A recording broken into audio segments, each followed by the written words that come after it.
इज्तिमाई आबरूरेजी case की मुतासरा बिल्किस बानो को एक लंबी कानूनी लड़ाई लड़ने के बाद बिलाखिर इंसाफ मिल ही गया। सुप्रीम कोर्ट के फैसले के बाद दूसरे फिरके वारना फसादात के मुतासरीन का इंसाफ पर, अदलिया पर भरोसा बढ़ गया है। नरोदा गांव फसाद मुतासिर शरीफ मलिक का कहना है कि बिल्किस को मिलने वाले इंसाफ से कोर्ट पर हमारा भरोसा और बढ़ गया है। वहीं जमात इस्लामी हिंद के गुजरात यूनिट सदर शकील अहमद राजपूत ने इस फैसले को तारीखी फैसला करार दिया। कोर्ट का ये जो फैसला आया है बिल्किस बानो के पक्ष में आया है और इससे हम जो बाकी भी जो राइट विक्टिम्स है, जैसे हम लोग भी नरोड़ा गांव के केस में विक्टिम्स है और अभी भी न्याय के लिए लगातार लड़ाई लड़ रहे हैं, तो ये फैसले से एक उम्मीद तो बनती है कि भाई न्याय अभी जिंदा है और न्याय के लिए अगर हम लोगों को भी सुप्रीम कोर्ट तक यानी जाना पड़े तो भी हम लोग जाएंगे। सुप्रीम कोर्ट ने जो फैसला सुनाया है, इस फैसले से जितने भी मुतासरीन थे उन सब में खुशी की लहर दौड़ गई है और एक नया एतमाद पैदा हुआ है और न्यायालय पर जो एक निराशा पैदा हो रही थी अदालत की तरफ से, इस फैसले से एक नई आशा की किरण पैदा हुई है कि आखिरकार न्यायालय से जो है कुछ ना कुछ इंसाफ मिलेगा। बिल्किस बानो को जिस तरह न्याय मिला है, जिस तरह हम भी चाहते कि हमको भी उस तरह ही न्याय मिले और कंपेसेशन मिले। जिस तरह गवर्नमेंट नौकरी का बोला है, जिस तरह मकान के बारे में बोला है कि मकान दिया जाए, गवर्नमेंट नौकरी दी जाए और कंपेसेशन दिया जाए 50 लाख रुपया, तो वो बहुत बढ़िया जजमेंट है और हमारी भी बहुत हौसला बुलंद हुआ है और हम ये चाहते हैं कि हमारा भी केस में अगर सिट जो अपना काम सही तरीके से करती तो हमको वो इंसाफ अभी तक मिलता। 2002 और 2019 17 साल का एक लंबा पीरियड कि सिर्फ इसलिए कि उनको विक्टिम मानते हुए उनको कंपनसेशन देने में इतना टाइम लगा, तो जस्टिस डिले जस्टिस डिनाई जैसा है। लेकिन फिर भी जहाँ पर जब जस्टिस डिनाई ही है और वहाँ पर अगर इस तरह का कोई फ़ैसला आता है तो वो बेशक वैसे विक्टिम्स को एक होप देता है कि जो इसी तरह के घावों को पे आज तक मरहम लगा रहे हैं लेकिन उनके घाव भरे नहीं हैं।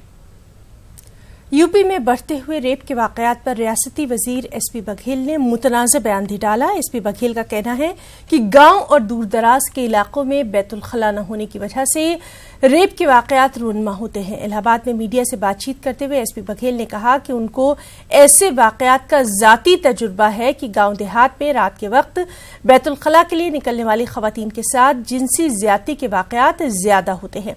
उन्होंने ये भी कहा कि गांव में ज्यादा से ज्यादा बैतुल खला की तामीर करके इस तरह के वाकयात पर रोक लगाई जा सकती है। ये मेरा इसलिए अनुभव है कि मेरे अपनी लोकसभा में 22 थाने हैं। जब इस प्रकार की घटना होती है तो विक्टिम आता है, तो जब ये पूछते हैं क्यों हुआ, कहाँ हुआ, कैसे हुआ, तो अक्सर वो ये कहती हैं कि शौच के लिए गए थे, अंधेरे में गए थे, क्योंकि दिन में जाते नहीं हैं और अंधेरे का लाभ उठा करके हर गलत काम अंधेरे में ही होता है, तो उसका नाजायज़ फ़ायदा अपराधी भी उठाते थे। ऐसा मेरा ये निजी अनुभव है, मैंने इस पर रिसर्च नहीं की है। तेलंगाना में इंटरमीडिएट के नताइज पर वबाल आज भी जारी रहा। तलबा और उनके सरपरस्त सख्ते में हैं। बोर्ड ऑफ इंटरमीडिएट के दफ्तर पर तलबा, सरपरस्त और तलबा तंजीमों ने एहतजाज किया है। इस बीच बोर्ड ऑफ इंटरमीडिएट ने तमाम फेल होने वाले स्टूडेंट्स के लिए बिना किसी फीस के उनके पर्चों की जांच का ऐलान कर दिया है। इसके लिए दरख्वास्त दाखिल करने की भी जरूरत नहीं है। अंदरूने 12 दिन उनके पर्चों की जांच की जाएगी, जबकि 15 दिनों में मेमो जारी कर दिया जाएगा। तलबा और सरपरस्तों ने हुकूमत से अपने बच्चों का मुस्तकबिल बचाने की अपील की है। साथ ही हुकूमत से खुदकुशी करने वाले तलबा की लवाहिकीन को माली मदद करने की मांग की है। दूसरी जानिब HRC में भी दरख्वास्त दाखिल कर दी गई है। वाज़ेह है कि रिजल्ट के ऐलान के बाद से अब तक 20 से ज्यादा तलबा तेलंगाना में खुदकुशी कर चुके हैं। फेल हुआ पास करना चाहिए और जो भी फेल हुआ उन लोगों को भी पास करना चाहिए। मैं SSC में 85% मार्क्स से पास हुई थी। अब इंटर में मेरे को थिंकिंग भी नहीं थी कि मैं फेल होंगी, बल्कि फिर मेरे को ऐसा डाउट है कि इन लोग को कुछ वो इलेक्शंस की वजह से हम लोग के ऊपर पूरा प्रेशर डाल के फेल कर दिया है बच्चों को। बहुत जने फेल हो गए हैं, 5 जनों को तो है ना 99 डालने की जगह 00 डाल दिए। मेरे को गारंटी है कि गवर्नमेंट कुछ ना कुछ गड़बड़ है इसमें। वाले और इंटर सेकेंड ईयर वाले बच्चे सुसाइड मत कीजिए, सुसाइड कीजिए करे तो फिर अपनी लाइफ जाती है, रिजल्ट का तो सही नहीं आता। जो ऐसा है अपन सुसाइड नहीं करे तो आगे कुछ ना कुछ रिजल्ट दे सकते हैं और आगे बढ़ के कुछ ना कुछ बोल सकते हैं, अपना रिजल्ट अपन पा सकते हैं। कि जो बच्चे गुजर गए, इंतकाल जो हो गया, बच्चे सुसाइड कर लिए, उनके लिए जो है कुछ मदद करना चाहिए, ताकि उनके घर में जो बच्चा जो हादसा हुआ है दूसरे बच्चे की जिंदगी सेट हो जाती है, वही फैसलों से दूसरे बच्चे का फ्यूचर सेट हो सकता है। गुजारिश ये है मेरी कि जो बच्चे गुजर गए, जो सुसाइड कर लिए, उनके लिए 40 लाख रुपीस जो है उनके घर में बुला के अपने हाथ से देना चाहिए, क्योंकि उनके पास आगे दूसरे बच्चों का फ्यूचर सेट हो जाता है। क्योंकि और जितने बच्चे सुसाइड करे हैं, जो भी बच्चे गुजर गए हैं, जो है एग्जाम की वजह से जो दिमाग में जो है टेंशन लाके करके डिप्रेशन की वजह से, उनके लिए जो है बहुत नाइंसाफी हुई है। बोलना यही है मेरे को केसीआर साहब से कि ज्यादा से ज्यादा बच्चों के लिए आगे बढ़ाने की कोशिश करें। 65 दिन का मेहनत करके लिखे हैं, वही जोश, वही एंथुसियाज्म 20 दिन में प्रिपेयर करके लिखो बोल तो नहीं होता। फिर जाके वो लोग बोलेंगे तुम लोग पहले भी गलत लिखे, इसीलिए अभी भी गलत हुआ। वो नहीं हो सकता। रात रात भर जग के जो किए हैं वो जोश, वो वाला इंटरेस्ट नहीं आएगा। तो मेरी ये गुजारिश है, अगर कोई बच्चे को 30 या 40 वेरिफिकेशन के कारण फिर आता है तो उनको 10 और 4 जो भी पासिंग मार्क्स होना चाहिए वो दे के उनको आगे एक मोटिवेशन मिले जैसा, ताकि नेक्स्ट कदम वो गलत ना उठाए और जिंदगी को आगे बढ़ाए। एक मोटिवेशन देना चाहिए गवर्नमेंट से, ये मेरी गुजारिश है। बर्क रफ्तार कार की जद में आकर जख्मी हुई स्कूटी सवार तालिबा की इलाज के दौरान मौत हो गई। महलूक के रिश्तेदारों ने नामालूम पुलिस एहलकार को तालिबा की मौत का जिम्मेदार करार देते हुए लाश लेने से इनकार कर दिया था और इसी की वजह से औरंगाबाद के घाटी दवाखाने में कशीदगी देखी गई। लेकिन रुकने असेंबली इम्तियाज जलील की मुदाखलत और पुलिस कमिश्नर की यकीन दहानी के बाद उसके रिश्तेदार मान गए। पुलिस मफरूर पुलिस एहलकार की तलाश में भी मसरूफ हो गई है। घर से ट्यूशन जाने के लिए निकली स्कूटी सवार कॉलेज तालिबा आकिफा महरीन को जामा मस्जिद के करीब एक स्विफ्ट कार ने रौंद कर राह फरार इख्तियार कर ली। यह हादसा 22 अप्रैल को पेश आया था। जाए वकूअ पर मौजूद अफराद ने जख्मी तालिबा को घाटी अस्पताल में दाखिल किया। बाद अज़ां रिश्तेदारों ने उसे एक निजी अस्पताल में मुंतकिल किया, लेकिन तालिबा जख्मों की ताब न लाकर चल बसी। ऐनी शाहिदीन का दावा है कि नामालूम पुलिस एहलकार कार चला रहा था। हादसे की कुछ देर बाद एक खातून पुलिस एहलकार ने जाए वकूअ पर पहुंचकर वहां मौजूद नौजवानों को डरा धमकाकर उनके मोबाइल से सबूत मिटाने की कोशिश भी की। ऐसा इल्जाम भी आयद किया गया। मस्जिद का ब्रिज चढ़ने से पहले बच्ची ऐसा रुकी हुई थी, पर थोड़ा आगे बढ़े तो कार वाले उड़ा के गए। उड़ा के अब सामने गिरे हो तो उन्होंने पार्ट खोल के थोड़ा देख के वापस डबल लेके चल गया। कौन था वो कार में? पुलिस वाले। आप कैसे बोल रहे हैं? उन्होंने अब खोल के देखे ऐसा तो उनकी वर्दी और वो थी। अच्छा, गाड़ी नंबर वगैरह है? और 2-3 जने जो पीछे भी गए थे तो वो लोग ने भी बोले पुलिस वाले बोले वर्दी में, और उनका नंबर लाए थे MH02 था बस, और आगे का नंबर रनिंग में समझ में नहीं आया। 11th में थी, अभी 12th में जा गई है। ट्यूशन लगाने के लिए घर से निकली वो, बस पीछे से गाड़ी वाले ने स्पीड में भरधाम उड़ा दिया उसको, ताकि ऐसा चला गया उसके आंख पे से गाड़ी लेकर चला गया। कम से कम इंसानियत के नाते उसने रुकना था, बच्ची को उठाना था, लेके जाना था। हादसे के फौरी बाद पुलिस को इतिला दी गई, लेकिन रिश्तेदारों का इल्जाम है कि पुलिस ने ताउन नहीं किया, जिससे बरहम होकर रिश्तेदारों ने मुतवफ़ी की लाश लेने से इनकार कर दिया और पोस्टमार्टम रूम के पास धरना शुरू कर दिया। इसके अलावा पुलिस कमिश्नर से भी शिकायत की गई, जिससे पुलिस हरकत में आई और महलूक के वालिद व दीगर रिश्तेदारों को ये यकीन दिलाया गया कि कानून की पासदारी की जाएगी। हमने जो शिकायत दर्ज की उसके ऊपर कोई एक्शन नहीं ले गया। अभी हमारी बच्ची आज जो है तो पोस्टमार्टम हो गया, सब हो गया, लेकिन एक किसी का रिप्लाई नहीं आया वहाँ से, ना कोई एक्शन लिया गया उसके ऊपर, बच्ची के ऊपर। यानी आपका ये कहना है कि पुलिस आपको ताउन नहीं कर रही है? पुलिस ताउन बिल्कुल नहीं कर रही है। हमने पूरा वहाँ पे उनको पूरा डिटेल दे दिया है, सब कर दिया। कुछ तो एक्शन लेना चाहिए था एटलीस्ट। आप क्या चाहते हैं? हम यही चाहते हैं कि हमको इंसाफ मिले, जो भी हो उसको जो है तो सजा मिले। मिसअंडरस्टैंडिंग हुआ था, उनको लगा था कि अगर हम बोलेंगे आरोपी पुलिस है तो पुलिस कुछ कार्रवाई नहीं करेंगे, लेकिन ऐसा नहीं है। ऑलरेडी गुना दाखिल हो चुका है। गुना हमने 3 दिन पहले ही दाखिल किया है। थोड़ा बंदोबस्त में पुलिस बिजी थे तो उनसे मिलने में थोड़ी उनको लगा होगा कि कोई ऑफिसर सामने नहीं आ रहे हैं, लेकिन ऐसी कोई बात नहीं। पुलिस कमिश्नर की यकीन दहानी के बाद रिश्तेदारों ने महलूक की लाश तहवील में ले ली। पुलिस ने सबूत मिटाने की कोशिश करने वाली लेडी पुलिस एहलकार के खिलाफ भी मुनासिब एक्शन लेने का भरोसा दिलाया है, लेकिन अभी तक इस मामले में किसी के खिलाफ कोई कार्रवाई नहीं की गई है। न्यूज़ 18 उर्दू के लिए औरंगाबाद से अजहरुद्दीन की रिपोर्ट। दिल्ली स्टेट हज कमेटी ने आज़मीन हज के लिए तमाम तैयारियां मुकम्मल कर ली हैं। वाज़ेह है कि दिल्ली की कई रियासतों के आज़मीन हज के लिए मुल्क का सबसे बड़ा एम्बार्केशन पॉइंट बन गया है। आज़मीन हज की सहूलियात के लिए दिल्ली स्टेट हज कमेटी पूरी तरह सरगर्म है। देखिए, जैसा कि आपको मालूम है कि दिल्ली स्टेट हज कमेटी जो हिंदुस्तान का सबसे बड़ा एम्बार्केशन पॉइंट है, यानी कि हिंदुस्तान से जितने भी आज़मीन किराम मुक़द्दस फ़रीज़ हज की अदायगी के लिए रवाना होते हैं, उसमें सबसे बड़ी तादाद दिल्ली के इंदिरा गांधी इंटरनेशनल हवाई अड्डे से रवाना होती है। और एम्बार्केशन पॉइंट की हज कमेटी होने के नाते दिल्ली स्टेट हज कमेटी उन तमाम आज़मीन किराम के लिए मुख्तलिफ़ किस्म के जो इंतज़ामात हैं, यहाँ पर आर्जी क़याम, उनका ट्रांसपोर्टेशन, उनके नक़्ल व हमल और उनके लिए दूसरी जो ज़रूरी सहूलियात हैं वो फ़राहम करती है हर साल। इस साल भी अल्हम्दुलिल्लाह अल्लाह का शुक्र है कि दिल्ली से सबसे ज़्यादा आज़मीन किराम जाएंगे। और दिल्ली स्टेट हज कमेटी न सिर्फ दिल्ली के आज़मीन के लिए बल्कि दिल्ली के अलावा दूसरी तमाम रियासतें हैं, मसलन पूरा मगरबी उत्तर प्रदेश, हिमाचल प्रदेश, हरियाणा, उत्तराखंड, चंडीगढ़ और गुज़श्ता साल से जम्मू और कश्मीर के भी बहुत सारे हाजी दिल्ली स्टेट हज कमेटी के तवस्सुत से और दिल्ली से जाते हैं। नाज़रीन, आपको सीधे लिए चलते हैं वाराणसी, जहां के दशाश्वेत मेत घाट पर वज़ीर-ए-आज़म नरेंद्र मोदी गंगा आरती कर रहे हैं। ये नज़ारे आप देख सकते हैं। अमित शाह और योगी आदित्यनाथ भी उनके साथ वहां पर मौजूद हैं।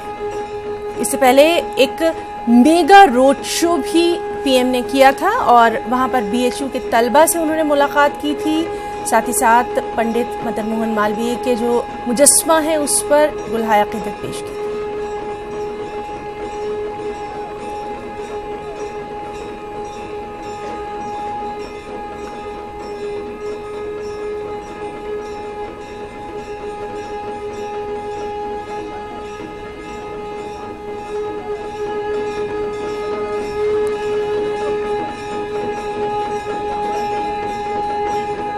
मसाजिद कमेटी ने आइम्मा और मौज़नीन की तनख्वाहों में इजाफे को लेकर सूबाई हुकूमत को नई तजवीज़ भेजी है। इसी के साथ कमेटी ने शहर की मसाजिद में होने वाली नमाज के औकात को जानने के लिए नमाज खबरी के नाम से एक मोबाइल ऐप को भी लॉन्च किया है। खास रिपोर्ट।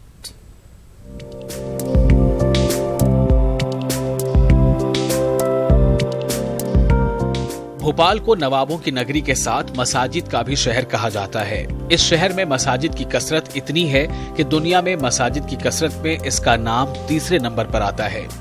शहर में 590 मसाजिद हैं, जिसमें एशिया की बड़ी मस्जिद ताजुल मसाजिद भी शामिल है। मसाजिद में अव्वल वक्त में नमाज कैसे पढ़ी जाए और शहर में बाहर से आने वाले अशखास को मसाजिद में नमाज के औकात का इल्म कैसे हो, इसके लिए मसाजिद कमेटी के जरिए भोपाल में शहर काजी के हाथों मोबाइल ऐप लॉन्च किया गया है। अगर उसको ये मालूम करना है कि मुझको ज़ोहर की नमाज पढ़ना है, करीब तरीन मस्जिद कौन सी है, तो उसको इंशाल्लाह करीब तरीन मस्जिद के बारे में मालूम हो जाएगा, वक्त भी मालूम हो जाएगा कि यहाँ पर 1:30 बजे, क्योंकि आपको मालूम है कि हमारे यहाँ पर अव्वल वक्त होता है और आखिर वक्त होता है। भोपाल की तमाम मसाजिद का इंतज़ाम इंसराम तकरीबन मसाजिद कमेटी करती है, ज़्यादा मसाजिद। तो अल्हम्दुलिल्लाह आज ये ऐप का इनाग्रेशन और इसका इफ्तिताह हो रहा है ताकि हर मुसलमान की नमाज वक्त के ऊपर हो।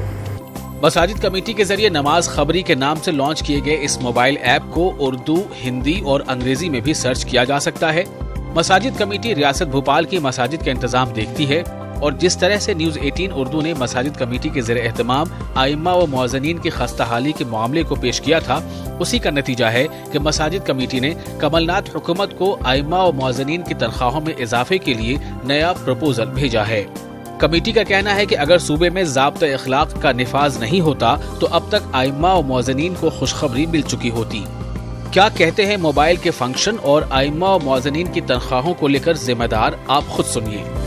बहुत से नौजवानों की यही ख्वाहिश होती है, मुसाफिरों की, कि हम पहले नमाज़ पढ़ें अल्लाह के घर में, पहले उसका दीदार करें, फिर अपने काम में किसी मसरूफियत में जहाँ पर आएँ वहाँ पर पहुँचें। इसलिए सवाब का काम, नेकी का काम बहुत अच्छा ये मसाजिद कमेटी की होता है। और इंशाअल्लाह और भी जिस तरह के आप हजरात मशवरे देंगे या इस तरह के बासलाहियत लोग किसी भी मैदान में, दीन के मैदान में होंगे, मसाजिद कमेटी उनका बराबर इस्तेमाल करेगी। दिक्कत पेश आई मुझे कि जुमे की नमाज के लिए एक वक्त हम कहीं थे दूर एक ऐसे एरिया में, अब मुझे वहाँ नहीं पता कि कहाँ मस्जिद है और वक्त कितने हैं कहाँ, तो उसके लिए मुझे वापस शहर में सिटी तक आना पड़ा। तो मुझे रियलाइज़ हुआ कि जब मुझे ये परेशानी हुई तो दूसरों को भी परेशानी होती होगी। तो वहाँ से ये आइडिया हमारे दिमाग में आया, मैं और हमारे दोस्त हम लोगों ने इस पे काम करना शुरू किया। आपने जैसा पूछा कि इमाम और मुअज्जिन की जो तनख्वाहें यहाँ पर हकीकत में बहुत ही कम है, और प्रपोज़ल के अंदर कम से कम हम कोशिश करें कि कलेक्ट्रेट रेट तो शुरुआती उसमें दिए जाएं। कोशिश कर रहा है हमारे मंत्री आरिफ अकील साहब कि कैसे भी करके शुरुआत में तो कम से कम कलेक्ट्रेट रेट लागू किए जाएं, और ये आचार संहिता आ गई है, वरना अभी तक तो हो सकता है खुशखबरी मिल चुकी होती। मसाजिद कमेटी ने जहां आइम्मा और मुअज्जिनीन की तनख्वाहों को लेकर इंतखाबात के बाद अपनी मुहिम को तेज करने का फैसला किया है, वहीं नमाज खबरी मोबाइल ऐप से मध्य प्रदेश के दूसरे शहरों को जोड़ने का फैसला किया गया है, ताकि सूबे की तमाम मसाजिद की नमाज के औकात से बंदे मोमिन को आगाह किया जा सके। न्यूज़ 18 उर्दू के लिए भोपाल से मेहताब आलम की रिपोर्ट।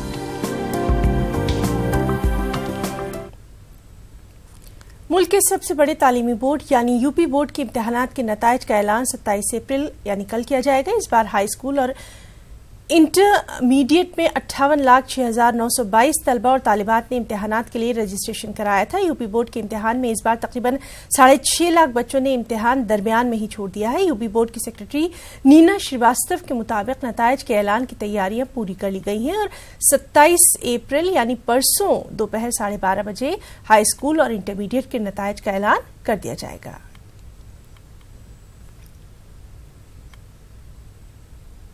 रिजल्ट की संभावना व्यक्त करना तो अभी उचित भी नहीं है। हमारा रिजल्ट जो है वो 27 तारीख को घोषित होगा, तब तक इंतज़ार करिए, आपको सब पता चल जाएगा। कितने बच्चे बैठे थे? हमारी परीक्षा में 58,06,922 बच्चे बैठे थे, जिसमें से लगभग 6.5 बच्चों ने परीक्षा छोड़ दी। 6.5 लाख ने छोड़ दी। एक बदलाव भी किया गया था, इंटर में सिर्फ एक प्रश्न पत्र कर दिया गया था, उससे कितना जो आसानी। अभी आप परसों आप इस पे जानकारी लीजिएगा तो बेहतर होगा।